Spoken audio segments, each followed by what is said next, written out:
오늘 말씀 제목은 고난 그러나 임마누엘이라는 제목으로 함께 말씀의 은혜 나누도록 하겠습니다.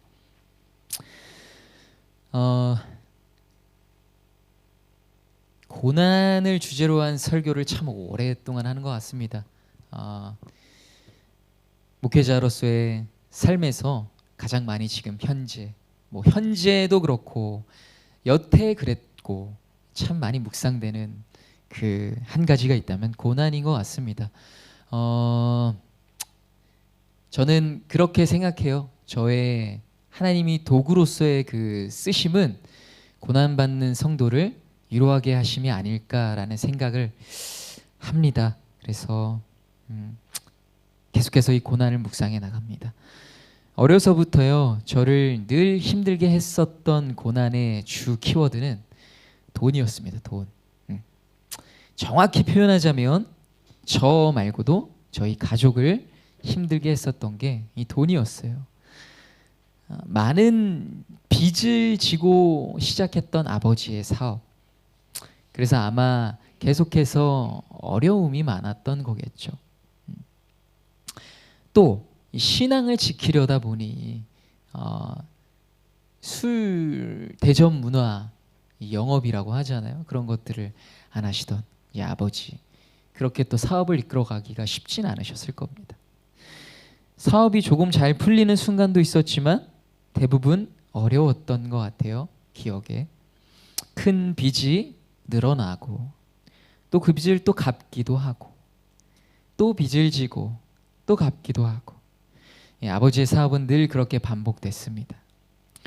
저희 어머니는 큰 돈이 필요할 때마다 흰머리가 성성해진 지금까지도 여기저기 면목 없이 돈을 빌리고 마련하면서 그렇게 사셨어요.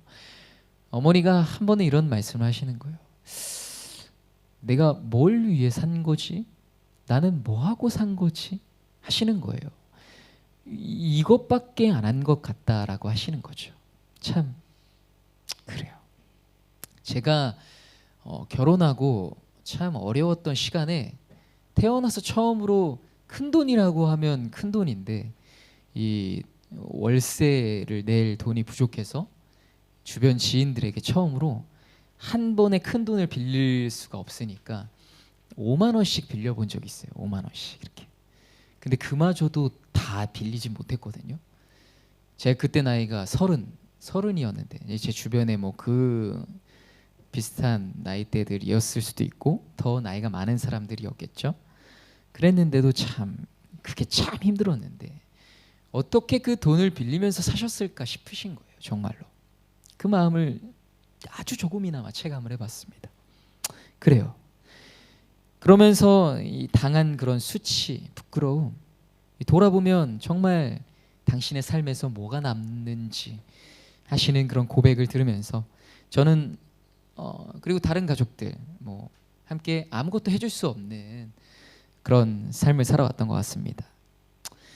우리 집에는 이 빨간 딱지라고 하죠. 압류 딱지 한 2번, 제 기억에 한 2번이에요. 정도 붙었던 것 같아요. 아니에요? 더 많습니까? 1번이에요? 1번이래네요. 예. 그 집에 또 그 징수 관계자들이 올 때 어머니가 차에 숨어가지고 계셨었던 때도 있었습니다. 저희가 뭐 이렇게 막 탈세해서 그런 게 아니라 사업이 어렵다 보니 세금을 잘 못 내게 되고 그런 것들 때문에 얽히고 저얽히고 뭐 그렇게 해서 압류되고 뭐 그렇게 빚 때문에 그렇게 되는 겁니다. 뭐 그래요. 그렇게 된 거예요. 그랬었어요. 뭐 어머니의 예전의 그 기억들을 떠올려 보면 침대에 항상 누워 계세요. 이렇게 두통을 호소하시면서 해결해 나갈 길이 없기 때문에 막막하기 때문에 늘 그렇게 힘없이 맥없이 그런 모습, 참 그런 기억이 너무 많아요. 집에 들어오면 많이 안 좋을 때는 정말 막 그 와도 뭐 그렇잖아요. 누워 계시잖아요. 자는 건지 정말 엄마가 힘이 꺼져서 이 생명이 다한 건지 어린 마음에 걱정이 되는 거예요. 그 와갖고 귀에 이렇게 숨을 쉬나 안 쉬나 막 귀 대본 적도 있어요. 진짜로. 그래요. 어머니는 항상 그런 모습이었습니다. 저는 그래서 자연스럽게 철이 좀 일찍 들었어요. 그래서 공부를 또 제대로 시작했던 계기도요. 어머니에게 그것만으로 그래도 유일한 기쁨이 되어드리지 않을까 하는 생각에 공부를 열심히 했던 것 같아요. 뭐 돈 한 푼 함부로 쓰지 않는 아이였어요. 먹고 싶어도 괜찮다고. 그때 배인 소비 습관이 사실 지금까지도 남아 있어요. 그래서 저희 아버지가 넌 참 답답하다 할 때가 있으신데 저는 그렇게 자라왔기 때문에 이게 어쩔 수가 없어요. 이게 그런 게 아직도 배에 있습니다. 지금까지도 남아 있어요. 그래도 이 어머니의 한 줄기 희망이던 아들이었는데 부모님께서 끝까지 반대하던 결혼을 합니다. 그때 아버지께서 하셨던 말씀을 지금도 기억해요. 그러시는 거예요. 종인아, 감당할 수 있겠어? 뭔 말이에요?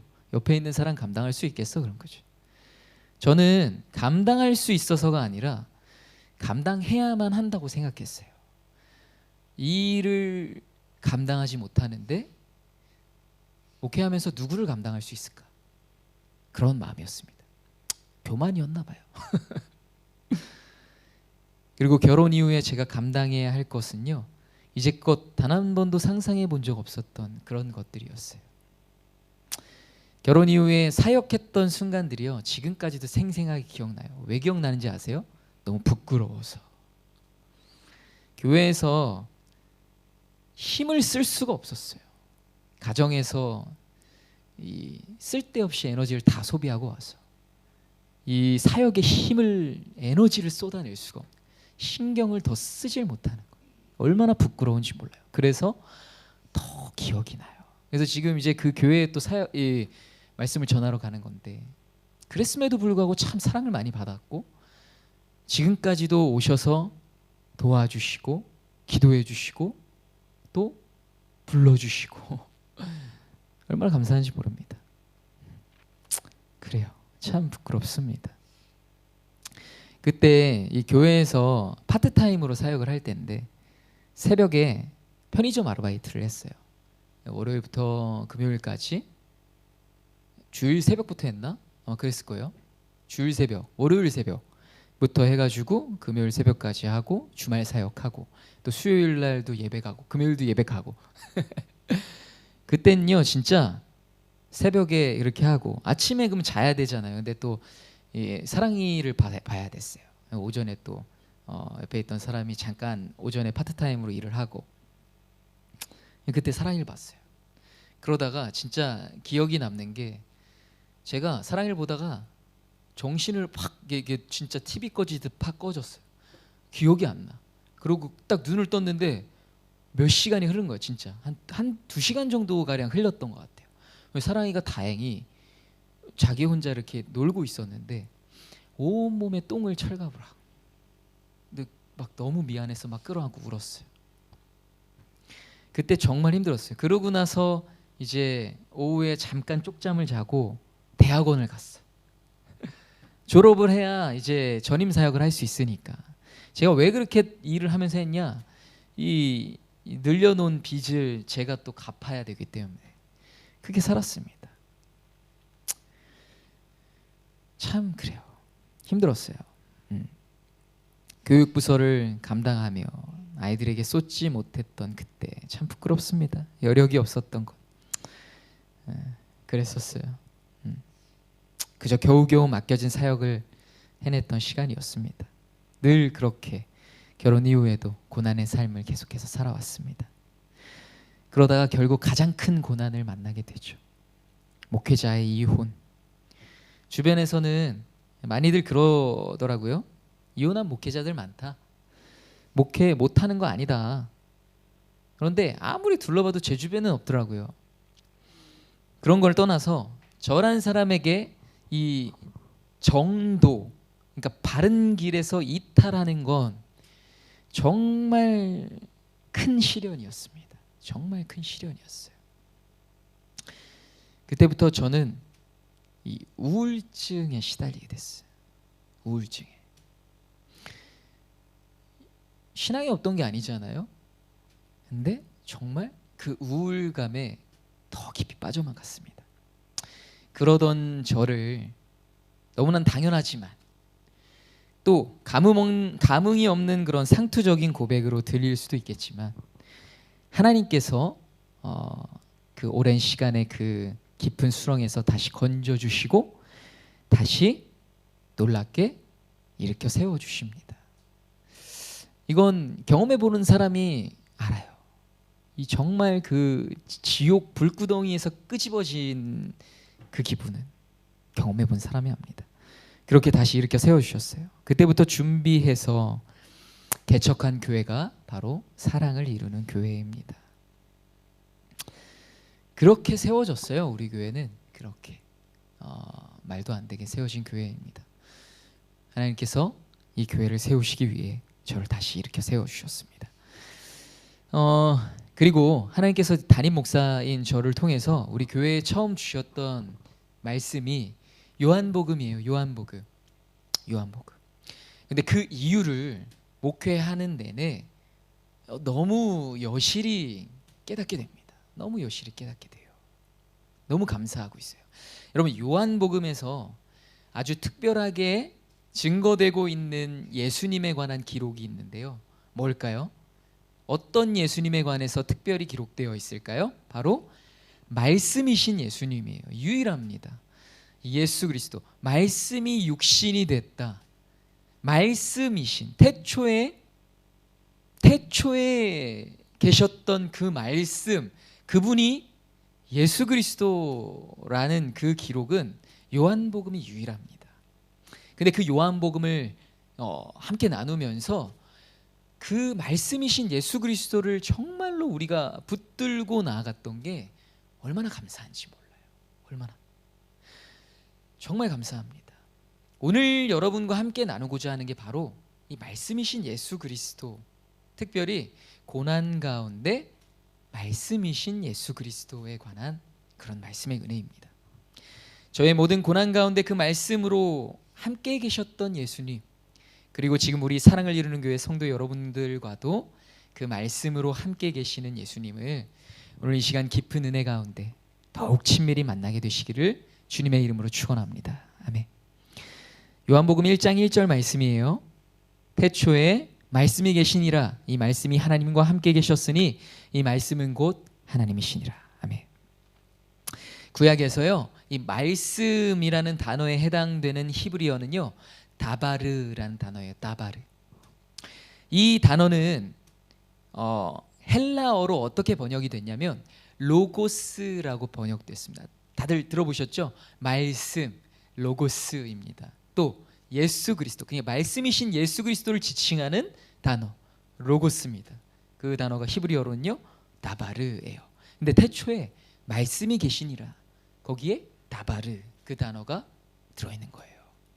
그 말씀이 예수 그리스도라는 겁니다. 오늘 본문 1절에 이 말씀이라고 번역된 단어, 그게 로고스예요. 곧 성자 예수님입니다.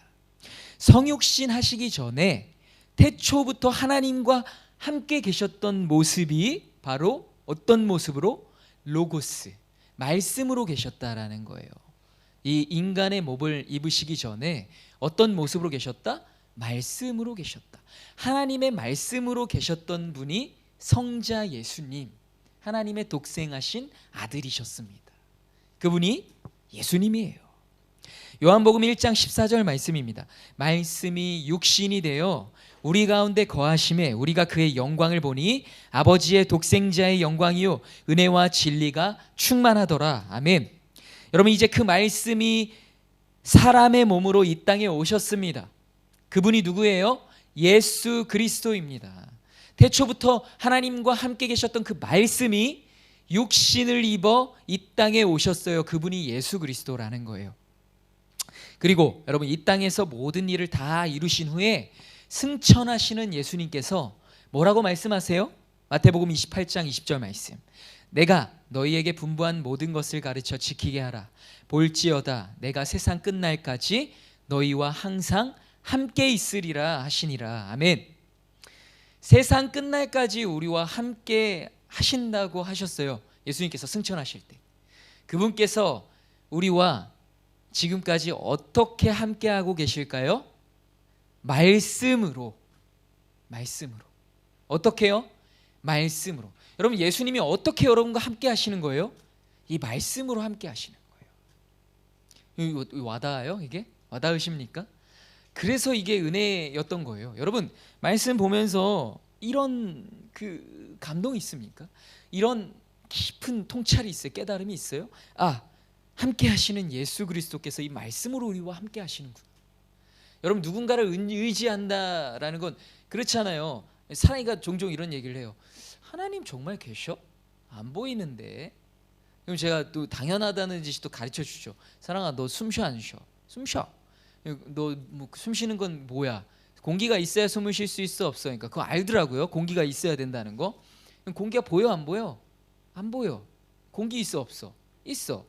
봐봐 사랑아, 보인다고 다 있다고만 할 수 있는 게 아니야. 보이지 않는다고 다 없다고 하는 게 아니야. 가르쳐 줬죠. 말씀이신 예수 그리스도. 여러분, 하나님 보이지 않는 존재를 의지하는 것은 쉽지가 않습니다. 우리가 거룩한 상상력을 가지고 보이지 않는 존재를 의지하는 것은 쉬운 일이 아니에요. 말씀 떠올릴 수 있는 말씀, 말씀이지, 하나님의 말씀이지 그렇지 하는 것과 말씀으로 우리와 함께 하시는 예수님, 제자들과 함께 하셨던 그 예수님. 여러분, 제자들이 얼마나 두려워했어요. 예수님이 계속해서 순환 예고를 하시고 그 십자가 사역을 예고하실 때 얼마나 두려워했냐고요. 주님 어디로 가십니까? 우리 곁에 계속 계시옵소서. 왜요? 떠나면 의지할 대상이 눈에 보이지 않으니까 사라지는 거잖아요. 그렇지 않습니까? 마찬가지요. 여러분, 말씀으로 우리와 함께 계시는 예수 그리스도 이미지예요. 이 거룩한 이미지, 거룩한 상상력을 가져야 한다고요. 그걸 위해서 요한복음을 묵상한 거예요. 우리가 정말 이걸 예수 그리스도로 그 거룩한 이미지를 가지고 신앙생활하고 시련을 버티고 고난 가운데 이 말씀을 의지하는 건요, 이 천지차이입니다. 그냥 말씀을 의지하는 것과 함께 하시는 예수님으로 믿고 그 말씀을 의지하는 건 천지차이예요. 천지차이. 그래서 오늘 그 은혜를 나누기 원하는 거예요. 여러분, 이 말씀 안 보여져요. 예수 그리스도 안 들려져요. 만져지지가 않아요. 이 시대에 우리가 이 예수 그리스도이신 말씀에 대한 그 은혜를 누리지 못하면, 이 영적인 복을 누리지 못하면요, 우리는 결코 끝까지 믿음을 지켜낼 수 없습니다.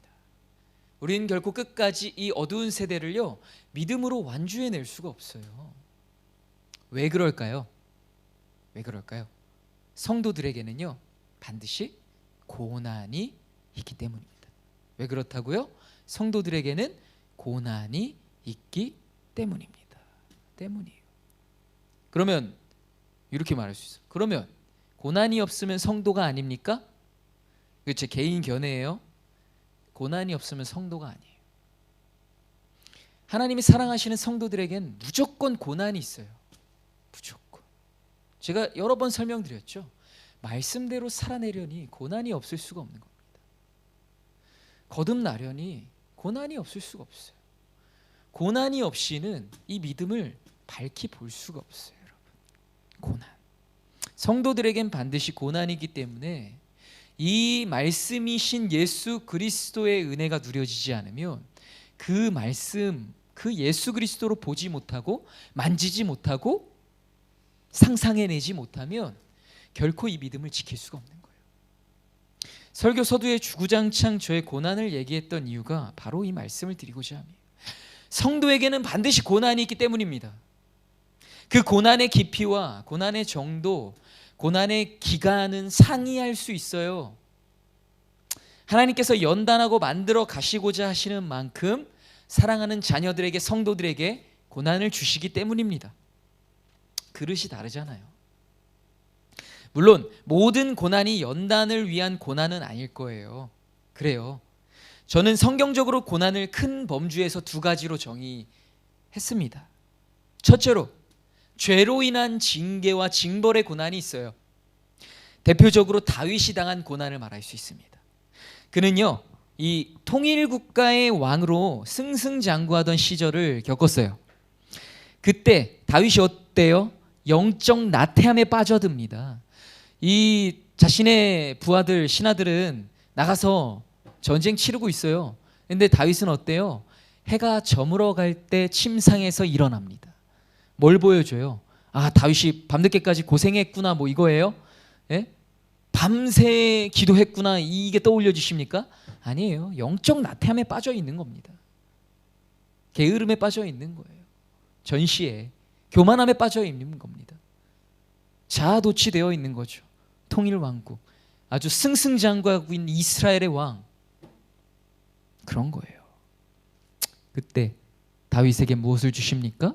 고난을 주세요. 징계의 고난이 아니었겠습니까? 여러분, 그는 그때 다윗이 그의 잘못을 깊이 뉘우치고 회개해요. 그렇지 않습니까? 그의 아들을 죽이신다고 하셨을 때 처음에는 담담히 받아들이지만 어떻게 해요? 정말 그 아이가 죽잖아요. 그렇죠? 그때 다윗이 깨달아요. 아, 내가 정말 잘못했구나.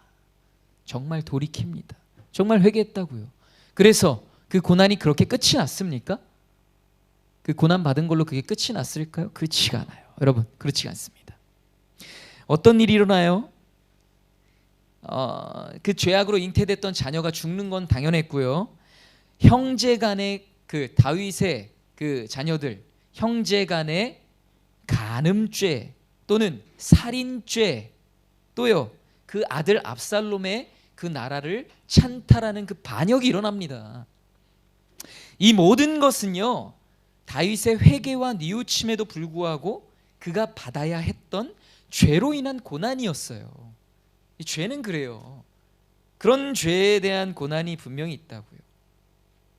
그러나 그런 고난만 있다는 게 아닙니다. 두 번째로 어떤 고난이 있습니까? 믿음을 위한 시험의 고난이 있다라는 거예요. 믿음을 위한 시험의 고난. 대표적으로 우리 예수님께서 감당하셨던 고난이에요. 그 40일의 광야에서의 그 고난의 시간입니다. 예수님은 이 고난을 왜 당하셨어야 할까요? 왜 그러셨어야 할까요? 여러분, 육신의 모든 기력이 쇠하고 사람의 본능적 한계에 다다르는 순간, 그때 예수님이 이 육신의 한계를 경험하고 그 사람의 본능적인 한계에 다다르셨을 때 마귀가 어떻게 해요? 예수님을 시험합니다. 그것을 위해서 고난 당하신 거예요. 40일간.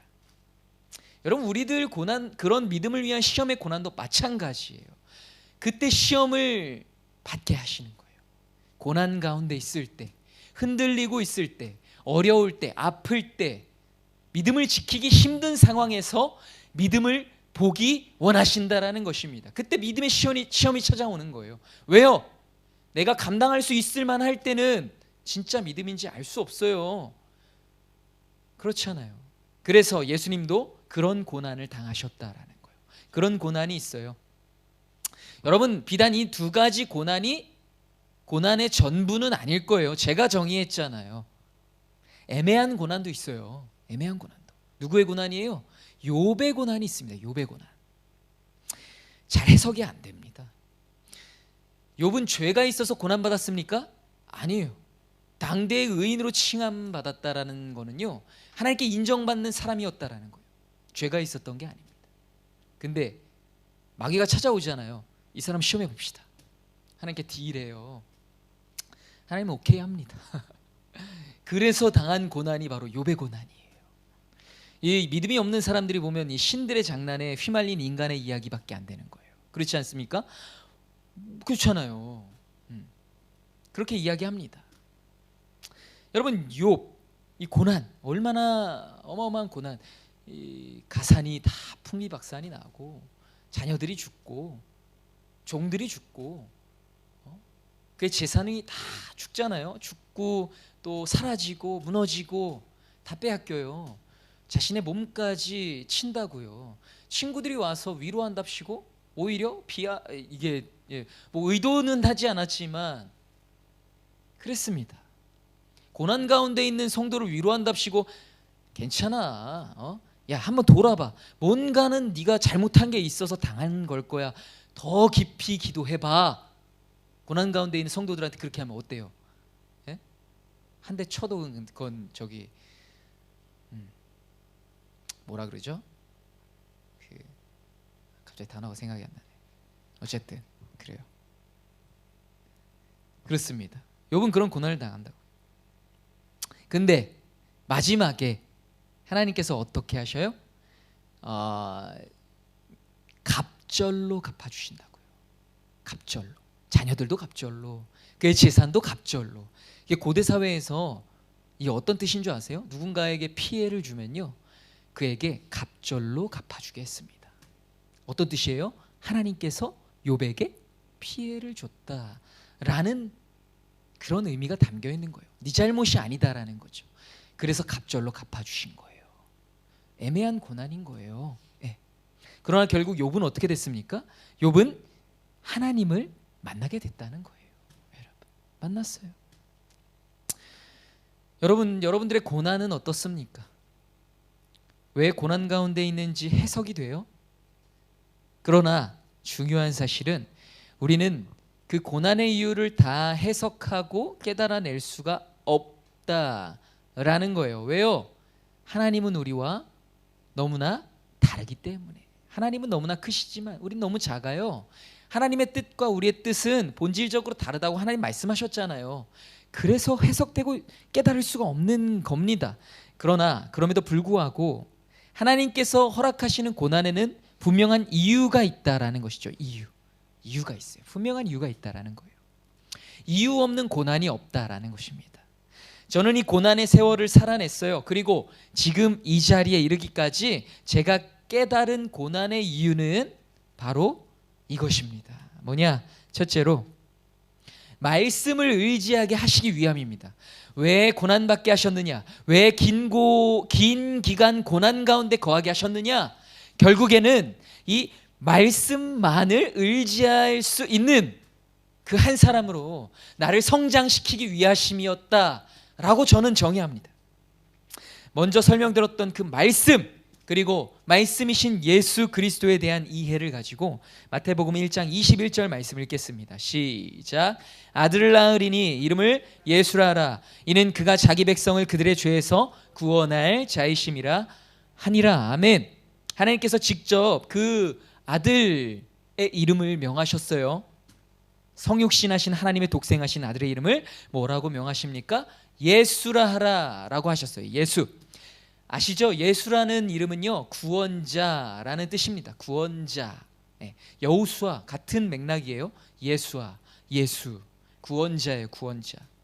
예수님께서 이 땅에서 이루실 사역을 말씀하시는 거예요. 맞죠? 이 땅에 왜 오셨어요? 죄로 인해서 죽음에 놓여 있었던, 사망에 놓여 있었던 주의 자녀들을 구원하시기 위한 예수의 이름으로 이 땅에 오셨다는 거예요. 자, 두 번째 1장 23절 말씀이에요. 시작.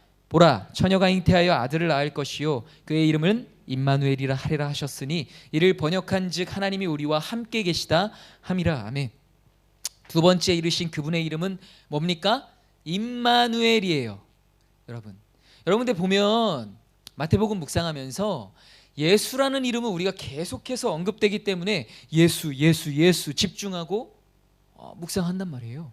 임마누엘은요, 성탄절에만 묵상하는 말씀이 임마누엘 아닙니까? 예, 임마누엘. 그런데 하나님께서 그의 아들의 이름을 두 가지로 명하셨는데 바로 예수, 그리고 또 하나 임마누엘이라는 거예요. 너무나 중요한 거예요. 왜 임마누엘을 명하셨냐 아셔야 돼요. 예수 구원하러 이 땅에 오셨고, 임마누엘 어떻게? 함께하러 이 땅에 오셨다라는 것입니다. 무엇으로? 말씀으로. 여러분, 이건 깨달아야 된다는 겁니다. 성자 예수님의 이름을 이렇게 두 가지로 말씀하신 데 이유가 있다는 거예요. 예수, 임마누엘, 이 두 가지의 이름을 주셨어요. 이 땅에서의 사역이에요. 하나님의 자녀들을 죄와 사망으로부터 구원하고, 그리고 말씀으로 그들과 함께 하시는 것, 그 모든 사역을 위해 이 땅에 오셨다는 사실입니다. 여러분, 오늘은 그 임마누엘 하나님에 대해 더 깊이 깨닫는 시간이 되길 소망합니다. 우리는 예수 그리스도의 이름을 늘 부르짖어요, 많이. 그러나 임마누엘 하나님은 그저 그 뜻을 한번 깨닫는 것으로 만족하지 않나 싶습니다. 임마누엘, 우리와 함께 하시는 하나님, 과연 그분께서 우리와 어떻게 함께 하십니까? 말씀으로 함께 하신다라는 사실입니다. 말씀이신 예수 그리스도, 그분이 우리와 늘 함께 하시는 임마누엘 하나님이라는 사실 여러분 믿으십니까? 아멘입니다. 여러분, 그래서 말씀이 중요한 거예요. 그래서 100번, 1000번, 10,000번 강조돼도 부족함이 없어요. 이 말씀, 누군가가 말해요. 기독교는 체계 종교래요. 기독교는 정경의 종교라고 합니다. 경전의 종교라고. 뭐예요? 이게 다라는 거예요. 너네 이것 빼면 아무것도 없잖아 합니다.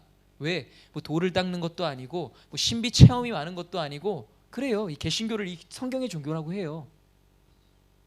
근데 틀린 말이 아니에요. 여러분, 이들은 조롱하고 비아냥거리려고 한 말인데요, 이들은 진리를 말한 겁니다. 이게 전부예요. 왜요? 이 말씀이신 예수 그리스도, 함께 하시는 하나님, 이게 전부예요. 이거 말고 뭐가 있어요?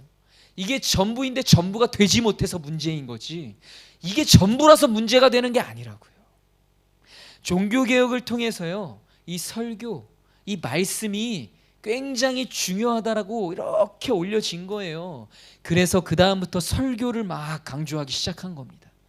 그래서 칼빈은 막, 종교개혁자 칼빈은요, 강단을 막 어마어마하게 막 높여놨어요. 왜? 이 말씀의 권위에 대해서 그렇게 막 청중에게 가르쳐 준 거예요. 말씀은 그런 권위가 있다. 이건 말씀, 예수 그리스도다. 오직 말씀, 솔라 스크립투라 하잖아요. 이 종교개혁의 그 원칙을 막 부르짖고 강조한 거예요. 중요하니까, 말씀이 전부니까, 정말 전부니까 중요한 거예요. 말씀이신 예수 그리스도, 이 말씀이신 예수 그리스도가, 여러분 보세요. 제 고난의 그 긴, 물론 37년밖에 안 됐지만 그 긴 고난의 세월을 이렇게 요약하잖아요. 결국에는 말씀이신 예수 그리스도를 깨닫게 하시기 위한 고난이었다. 그래서 중요합니다. 우리 신앙의 전부가 되어도 부족함이 없습니다.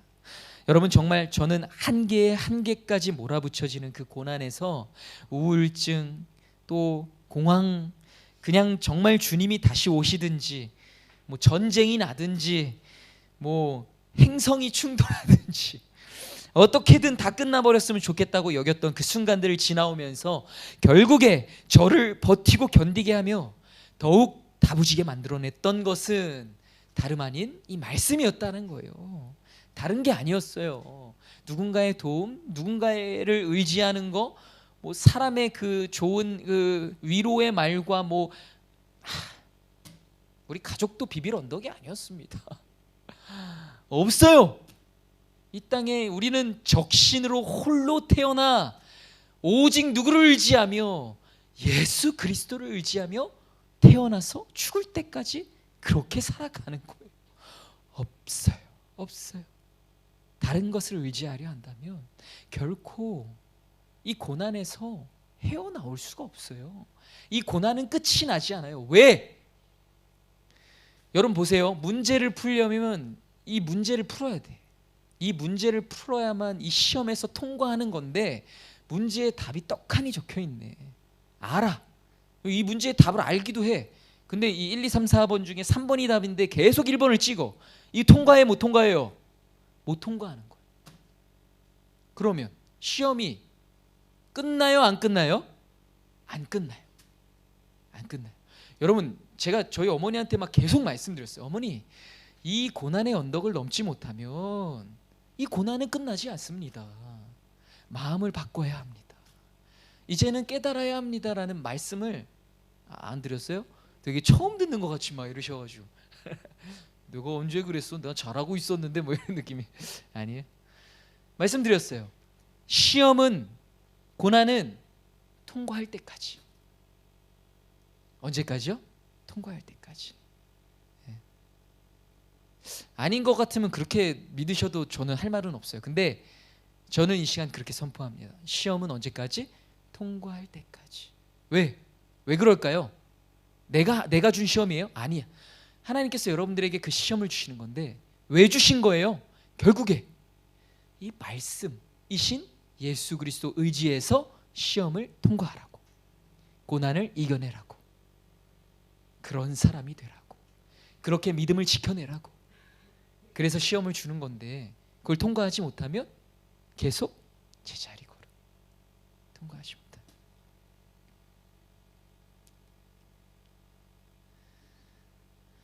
어디까지 했죠? 그래요. 여러분, 저는 그렇게 이 말씀이신 예수 그리스도, 요한복음을 통해서 묵상된 그 말씀이신 예수 그리스도를 계속해서 붙들어내고 묵상해 나가면서, 여러분 제가 계속 그 투쟁하고 몸부림쳤던 이야기들을 어떻게 다 쏟아낼 수 있겠어요? 결국에 그 묵상을 통해, 결국에 그 깨달음을 통해서 여기까지 버티고 견뎌낼 수 있었던 거예요. 우리 교회가 그랬었다는 거예요. 우리 가족이 그랬다는 거예요. 그랬습니다. 사랑을 이루는 교회를 개척하고 시작하며 우리 모두가 말씀 묵상을 제가 종용했던 것, 또 전교인 성경 필사를 계속해서 했던 것, 요한복음 말씀을 선포하면서 말씀이신 예수 그리스도께서 우리 가운데 늘 함께 거하시는 것을 날마다 깨달으며 고난을 더욱 이 말씀으로 이겨내려 몸부림쳤다라는 거예요. 포기하고 싶은 순간마다 저를 붙들었던 것은 말씀이었습니다. 그냥 그저 다 맞는 말씀이고 어려서부터 계속 배우고 읽고 들어왔던 상투적으로 다가오는 것 같은 그런 말씀이에요. 그렇지 않습니까? 뭐 제가 드리는 말이 뭐 이렇게 막 놀라운 막 그거 아니잖아요. 그런데 어느샌가 그 말씀이 저에게 생명을 주는 거였어요. 위로를 주는 거예요. 믿음을 잃지 않게끔 그 말씀을 붙들게끔 하는 겁니다. 네, 그래요. 예수님이셨다라는 거예요. 그 말씀이 살아있다라는 건 말씀이 예수님이시기 때문입니다. 말씀에 생명이 있고 능력이 있다라는 건 말씀이 예수님이시라는 사실입니다. 말씀으로 제 곁에 거하고 계셨던 예수님께서 그렇게 도와주고 계셨던 것입니다. 그래서 말씀이에요. 여러분 고난 가운데 계십니까? 어떤 고난이에요? 뭐 영적 침체라는 고난 가운데 계십니까? 관계의 고난에 놓여 계십니까? 물질 고난, 가족의 고난, 신체의 고난, 그 어떤 고난 가운데 놓여 계신다 하여도 끝까지 말씀이신 예수 그리스도, 우리 주 예수 그리스도를 붙들어 이겨내시기를 주님의 이름으로 축원합니다. 그것밖에는 이 고난을 끝까지 버텨낼 그 어떤 다른 방법도 없다라는 거예요. 없어요. 반드시 깨달아야 돼요. 다른 방법이 없어요.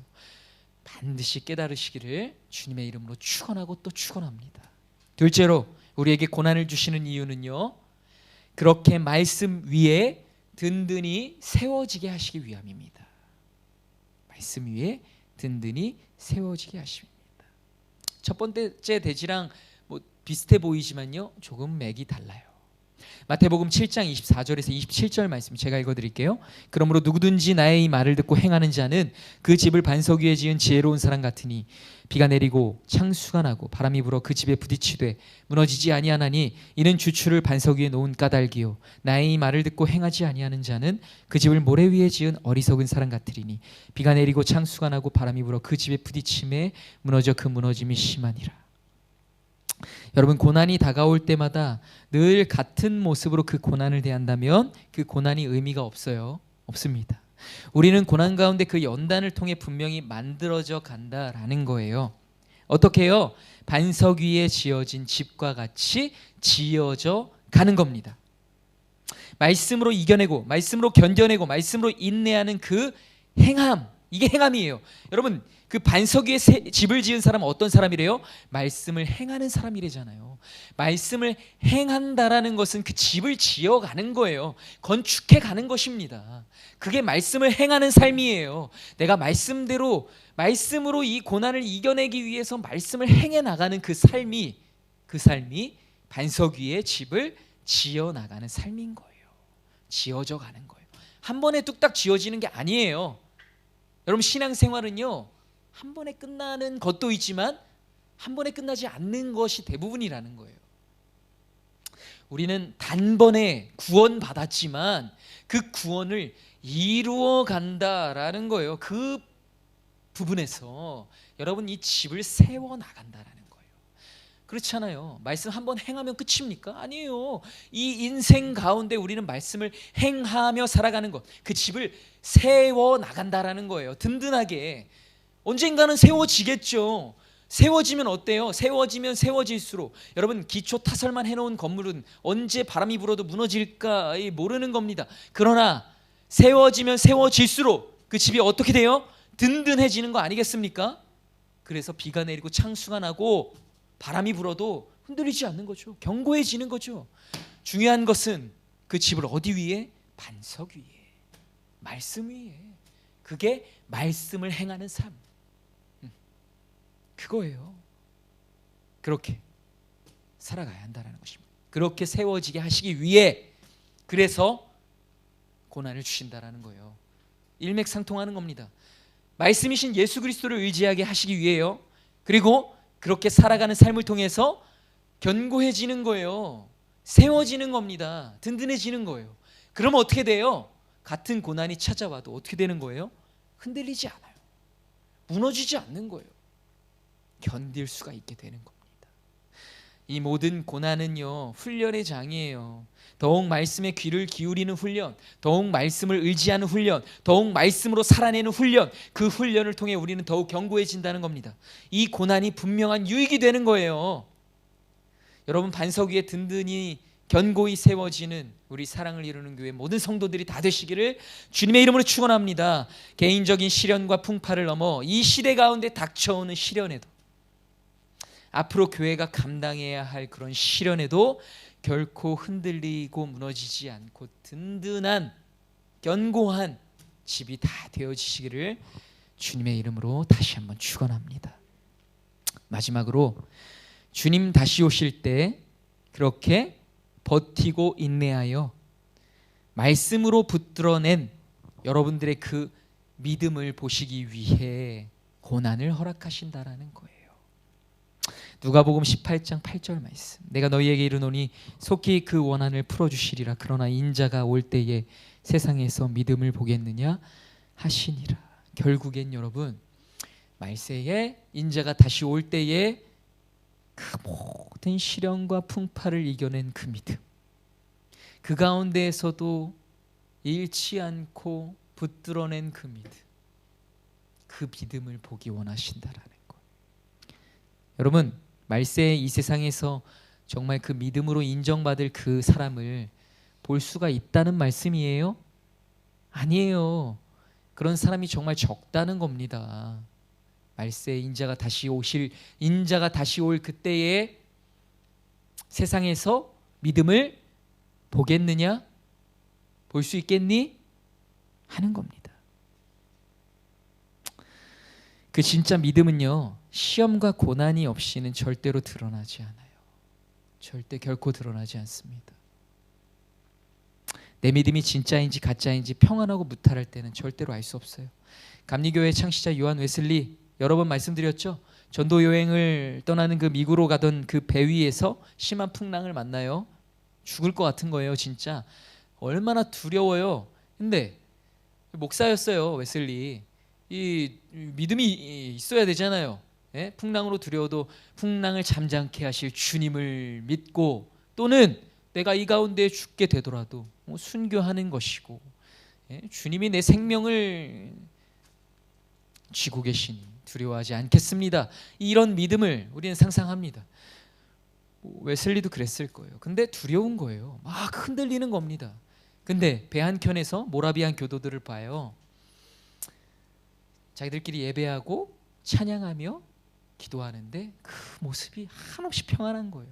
풍랑이 막 진짜 배가 막 다침몰하게 생겼는데 그 모습을 보고 웨슬리가 크게 고심합니다.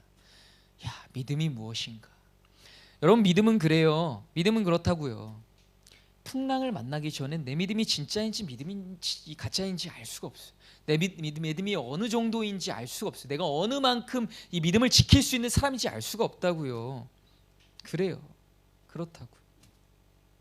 풍랑이 일어야 압니다. 죽을 것 같을 때 아는 거예요. 진짜 내 믿음, 진짜 내 신앙이 뭔가 심히 고찰할 수 있어요. 우리 주님께서는 그 진짜 믿음을 보시기 원해서 고난 가운데 여러분들 두신다라는 거예요. 고난 가운데도 그 믿음을, 진짜 믿음을 지켜내는가? 계속해서 붙들어내는가? 그걸 보시기 위하십니다.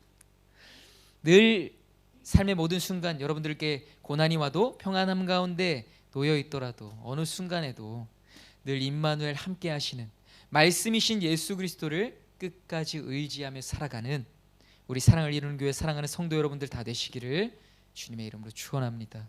아멘. 말씀을 맺겠습니다. 여러분, 욥의 고난의 끝 누구를 만나요? 하나님을 만납니다. 보이지 않는 하나님을 그의 두 눈으로 보게 된 거예요. 그때 비로소 욥의 고난이 끝이 난 것입니다. 그러니까 이렇게 고백해요. 욥기 42장 5절에서 6절 말씀입니다. 내가 주께 대하여 귀로 듣기만 하였사오나 이제는 눈으로 주를 배움나이다. 그러므로 내가 스스로 거두어드리고 티끌과 제 가운데에서 회개하나이다. 아멘. 여러분, 바로 이거예요. 말씀이신 예수 그리스도를 우리가 비로소 온전히 바라볼 때 우리의 모든 고난이 사실상 끝이 날 수밖에 없는 것입니다. 말씀이신 예수 그리스도를 진정으로 바라볼 때 우리는 이 시대에 말씀의 홍수 속에 살아가요.